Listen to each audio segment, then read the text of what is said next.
Kekuasaan Kesultanan Cirebon dan Banten pasca Sunan Gunung Jati.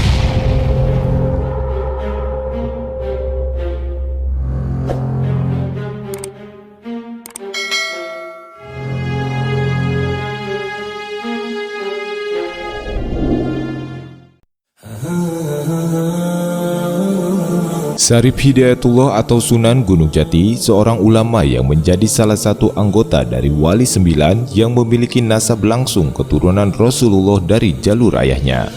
Sedangkan dari jalur ibu, beliau memiliki garis keturunan dari Sri Paduka Maharaja Jayadewata Prabu Siliwangi. Kealiman dan keluhuran ilmu agama serta pengaruh besarnya terhadap pergerakan agama Islam, Sunan Gunung Jati kemudian terpilih sebagai pimpinan para wali senusantara menggantikan kedudukan Sunan Ampel. Pelantikan tersebut diselenggarakan setelah melalui proses musyawarah akbar para wali pada tahun 1478 di Tuban, Jawa Timur.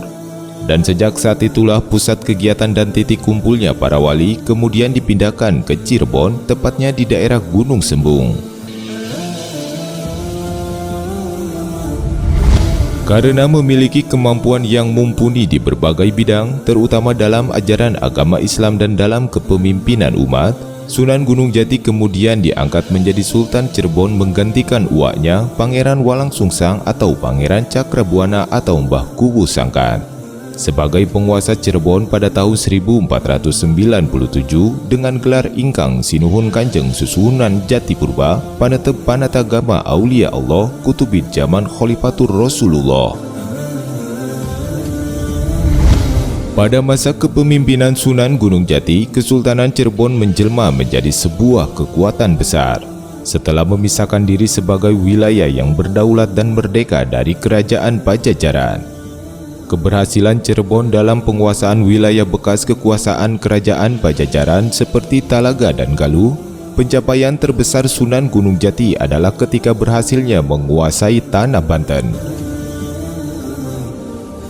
Banten merupakan lokasi yang strategis dalam membangun kekuatan dinasti Sunan Gunung Jati.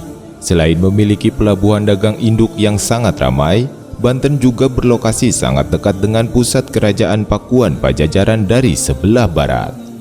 Dengan demikian, daerah kekuasaan Cirebon begitu sempurna setelah mampu menguasai poros timur dan barat dari wilayah Pajajaran. Perjalanan Kesultanan Cirebon tidak terlepas dari peran penting para wali songo dalam membangun kekuatan imperium Islam di Pulau Jawa.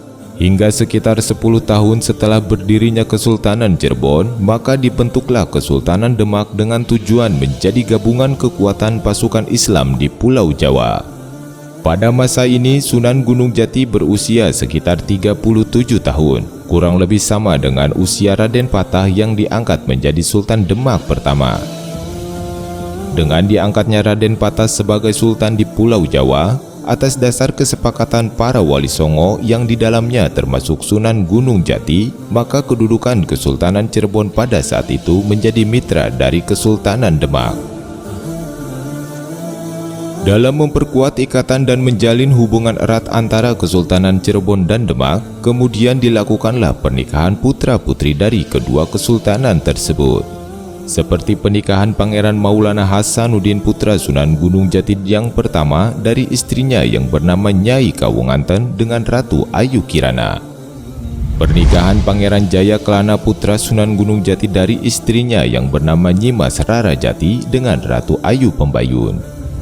Pernikahan Brata Kelana putra Sunan Gunung Jati dari istrinya yang bernama Nyimas Rara Tepasan dengan Ratu Nyawa atau Ratu Ayu Wulan yang kemudian diperistri oleh adiknya Pangeran Pasarean setelah beliau meninggal.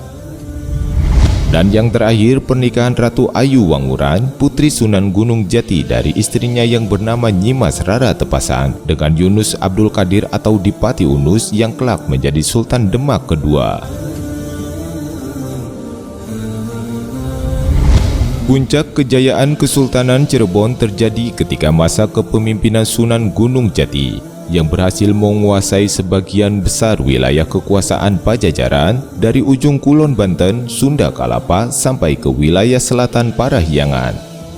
Namun pasca wafatnya Sunan Gunung Jati, terjadi kekosongan penerus tahta Kesultanan Cirebon, yang sebelumnya didahului oleh meninggalnya dua putra mahkota Cirebon, yaitu Pangeran Bratakelana yang terbunuh oleh para perompak di lautan pantai utara, dan meninggalnya Muhammad Arifin atau Pangeran Pasarean yang terbunuh oleh Arya Panangsang akibat dari huru-hara perebutan tahta di Kesultanan Demak.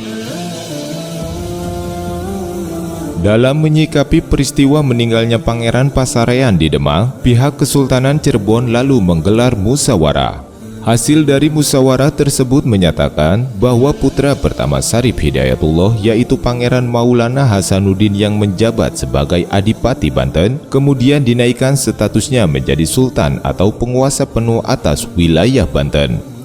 Sementara untuk mengisi kekosongan posisi sebagai Wakil Sultan Cirebon yang mengurusi Kesultanan Cirebon saat Sunan Gunung Jati tidak berada di tempat, diputuskan untuk diisi sementara oleh Fathahillah, seorang panglima perang Cirebon dan Demak sekaligus menantu dari Sunan Gunung Jati. Pasca perjanjian damai Cirebon dengan Kerajaan Pajajaran pada tahun 1530 dan setelah Kesultanan Banten berdiri pada tahun 1552, maka wilayah antara Sungai Angke dan Sungai Cipunagara dibagi dua. Menurut cerita sejarah Banten, Sunan Gunung Jati membagi wilayah antara Sungai Angke dan Sungai Cipunagara menjadi dua bagian dengan Sungai Citarum sebagai pembatasnya. Sebelah timur Sungai Citarum hingga Sungai Cipunagara masuk wilayah Kesultanan Cirebon yang sekarang menjadi Kabupaten Karawang, Kabupaten Purwakarta, dan Kabupaten Subang. Dan sebelah barat Sungai Citarum hingga Sungai Angke menjadi wilayah bawahan Kesultanan Banten dengan nama Jayakarta. Sepeninggal Fathahillah, oleh karena tidak adanya calon pengganti sebagai pemimpin Kesultanan Cirebon, tahta kesultanan kemudian jatuh kepada cucunya atau cicit Sunan Gunung Jati yang bernama Pangeran Emas, yang bergelar Panembahan Ratu I. Dari sinilah kemudian terah kepemimpinan Kesultanan Cirebon sudah bukan keturunan langsung dari Sunan Gunung Jati, melainkan keturunan dari Fathahillah. Berbeda dengan Kesultanan Banten yang murni keturunan langsung dari Sunan Gunung Jati yang dipimpin oleh putra pertamanya, yaitu Sultan Maulana Hasanuddin.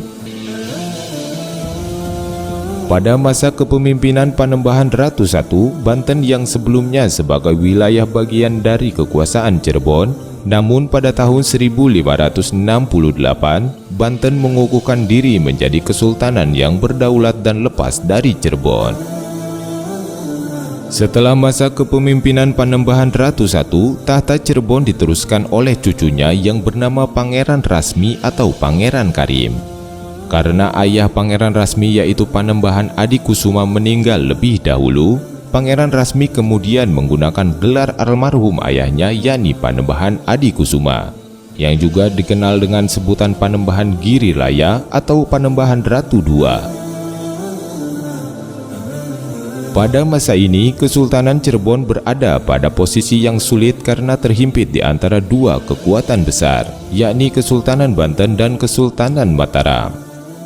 Posisi tersebut juga semakin sulit dengan datangnya kekuatan baru, yakni pihak Belanda, yang tentu saja semakin mempersempit ruang lingkup Cirebon yang pada saat itu sedang dalam keadaan tidak baik.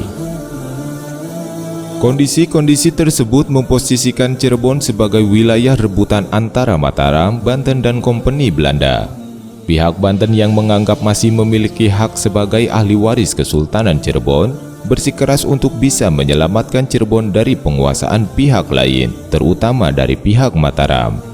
Karena pasca wafatnya Panembahan Ratu I, Kesultanan Cirebon sudah berada di bawah bayang-bayang Mataram, yang dipertegas dengan adanya pernikahan putra-putri di antara dua kesultanan tersebut. Pasang surut kemunduran Kesultanan Cirebon terjadi pula ketika pihak Cirebon meminta bantuan kepada Banten sebagai saudara tuanya untuk membebaskan Sultan Kasepuhan dan Sultan Kanoman Cirebon yang disekap di Mataram setelah meninggalnya Panembahan Girilaya. Dengan melihat peristiwa sejarah yang terjadi di Kesultanan Cirebon pasca Sunan Gunung Jati, bisa disimpulkan bahwa Banten adalah saudara tertua Cirebon jika dilihat dari jalur nasab dan terah kesultanan. Bahkan jika menilik dari garis keturunan, Banten yang dikomandoi oleh Maulana Hasanuddin merupakan sultan dari garis keturunan langsung Sunan Gunung Jati yang diberikan mandat pertama kali untuk meneruskan kepemimpinan ayahnya Syekh Sarip Hidayatullah atau Sunan Gunung Jati.